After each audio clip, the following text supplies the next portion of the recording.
Assalamualaikum warahmatullahi wabarakatuh.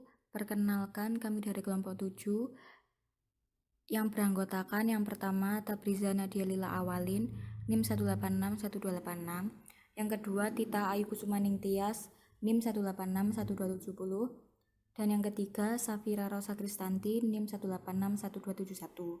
Di sini kelompok kami akan mempresentasikan tentang pengaturan hak dan kewajiban secara mikro. Pokok pembahasan yang pertama, perjanjian kerja. Yang kedua, pengertian dan makna hubungan kerja. Yang ketiga, peraturan perusahaan. Yang keempat, perjanjian perburuhan. Yang kelima, teori dan asas-asas hukum perjanjian kerja.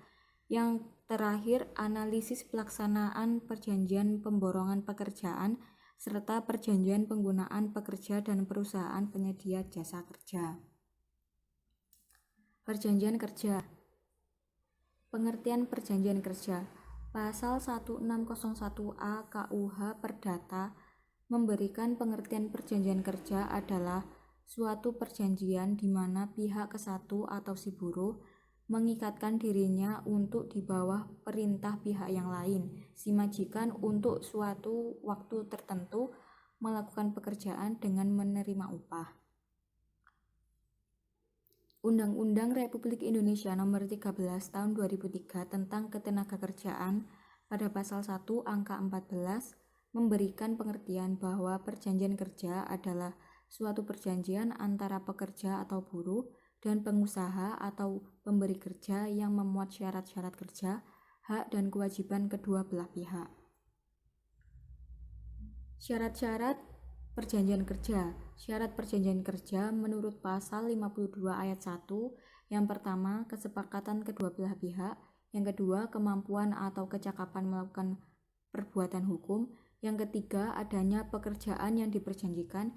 Yang keempat, pekerjaan yang diperjanjikan tidak bertentangan dengan ketertiban umum, kesusilaan, dan peraturan undang-undangan yang berlaku.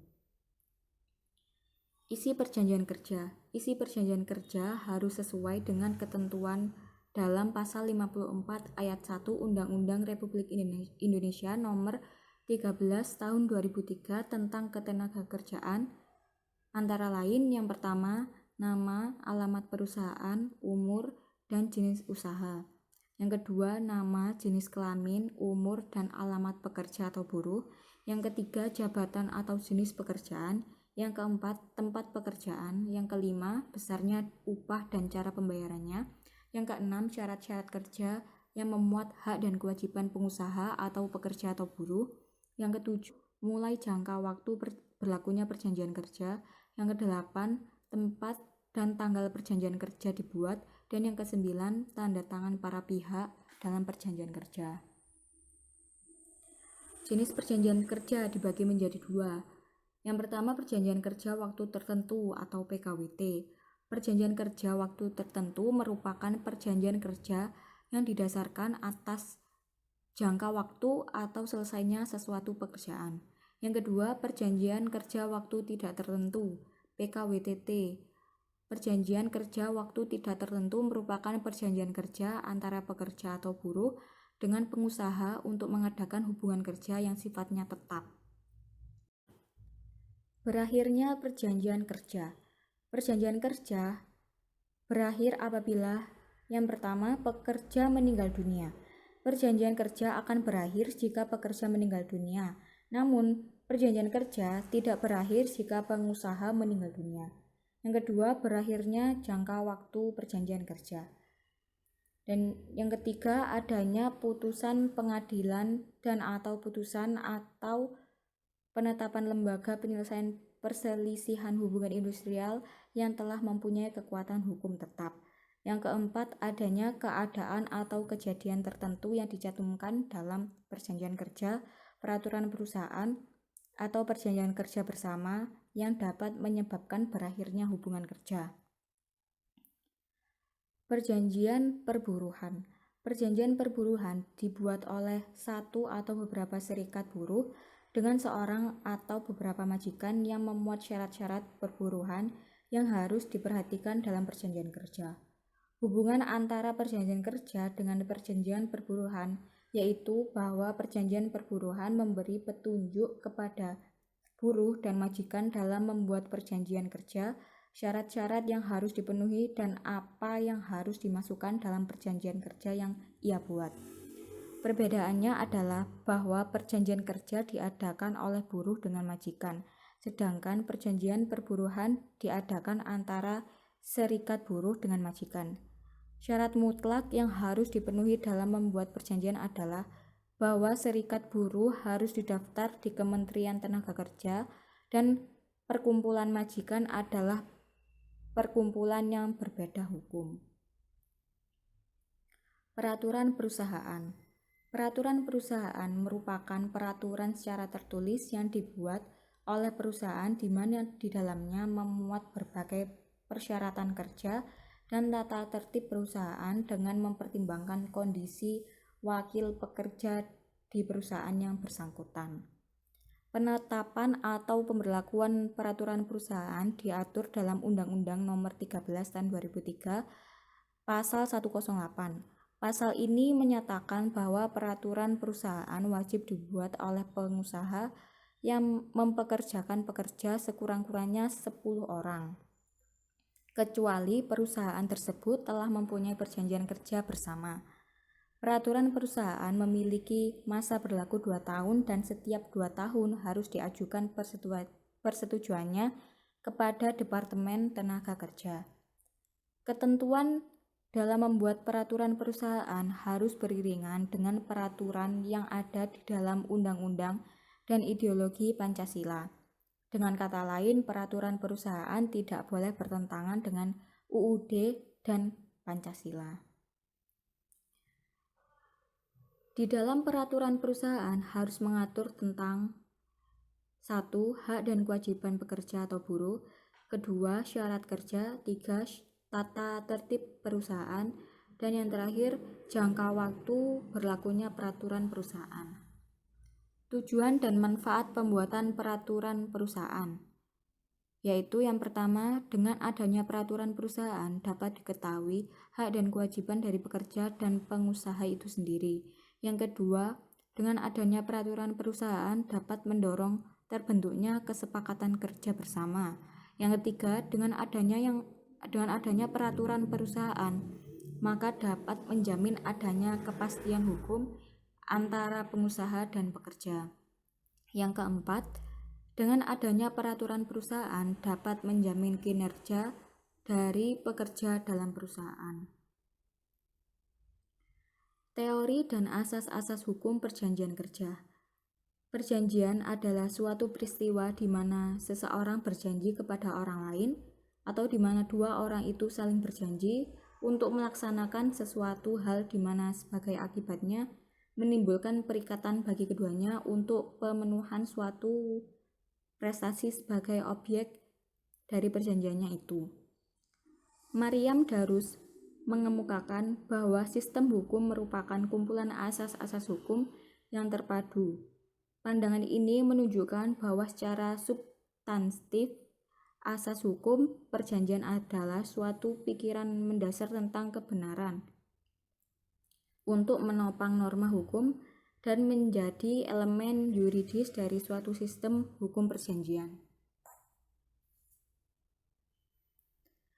Asas-asas perjanjian. Yang pertama, asas konsensualisme. Asas konsensualisme terkandung di dalam ketentuan pasal 1320 ayat 1 KUH Perdata yang menyatakan bahwa suatu perjanjian sah jika terdapat kesepakatan di antara para pihak yang nantinya akan mengikat para pihak.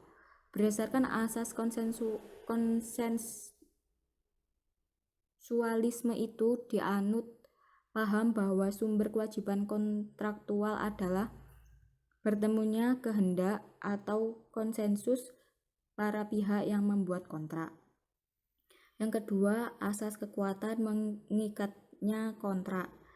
Asas kekuatan mengikatnya perjanjian disebut juga dengan asas pacta sunt servanda, merupakan asas yang berhubungan dengan akibat dari suatu perjanjian.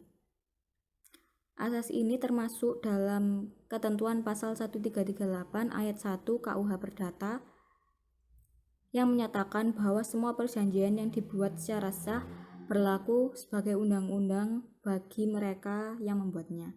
Artinya bahwa undang-undang mengakui dan menempatkan posisi perjanjian yang dibuat oleh para pihak sejajar dengan pembuatan undang-undang. Yang ketiga, asas kebebasan berkontrak. Asas kebebasan berkontrak merupakan suatu asas yang mempunyai posisi yang sentral dalam hukum kontrak. Meskipun tidak dituangkan menjadi aturan hukum, tetapi asas kebebasan berkontrak ini memiliki pengaruh yang sangat kuat di dalam hubungan kontrak di antara para pihak. Asas kebebasan berkontrak merupakan tiang sistem hukum perdata, khususnya hukum perikatan yang diatur buku 3 KUP Perdata 16. Bahkan menurut Rutten, hukum kontrak seluruhnya didasarkan pada asas kebebasan berkontrak. Yang keempat, asal itikat baik. Pasal 1338 ayat 3 menyatakan bahwa perjanjian-perjanjian harus dilaksanakan dengan itikat baik. Di dalam perundang-undangan tidak memberikan definisi secara jelas apa yang dimaksud dengan itikat baik. Analisis pelaksanaan perjanjian pemborongan pekerjaan serta perjanjian penggunaan pekerja dan perusahaan penyedia jasa kerja. Yang pertama, pelaksanaan perjanjian pemborongan pekerjaan. Perjanjian pemborongan pekerjaan atau outsourcing adalah perjanjian yang dibuat secara tertulis mengenai penyerahan sebagai pekerjaan kepada perusahaan lain. Sama halnya dengan perjanjian kerja waktu tertentu atau PKWT. Bentuk perjanjian ini dianggap oleh sementara pihak kurang memberikan perlindungan yang cukup bagi pekerja. Karena UU nomor 13 tahun 2003 tentang ketenagakerjaan telah menetapkan syarat-syarat untuk pembuatan kedua bentuk perjanjian ini. Syarat-syarat bertujuan untuk membatasi pekerjaan yang dapat dilakukan bagi kedua bentuk perjanjian tersebut dengan tujuan untuk memberikan perlindungan bagi pekerja, sama halnya dengan PKWT.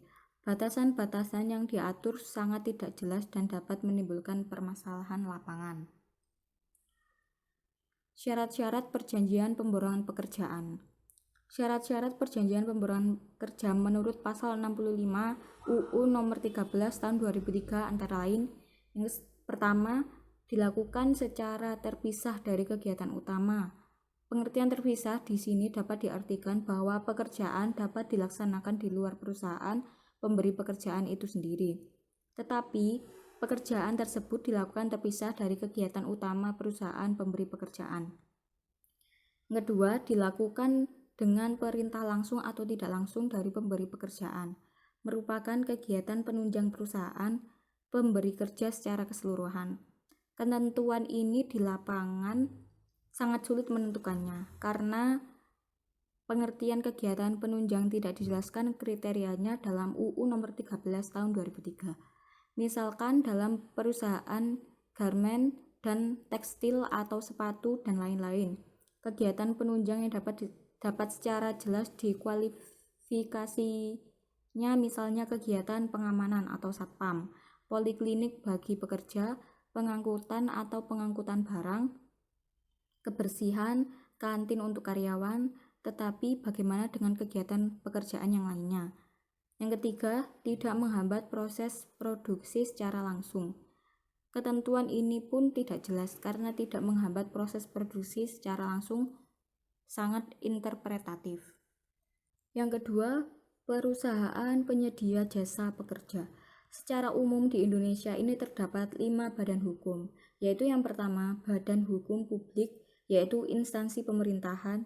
Yang kedua, Badan Hukum Perusahaan, yaitu Perseroan Terbatas atau PT. Yang ketiga, Badan Hukum Koperasi. Yang keempat, Badan Hukum Pendidikan. Dan yang terakhir, Badan Hukum Yayasan. Terima kasih, sekian dari kelompok kami. Wassalamualaikum warahmatullahi wabarakatuh.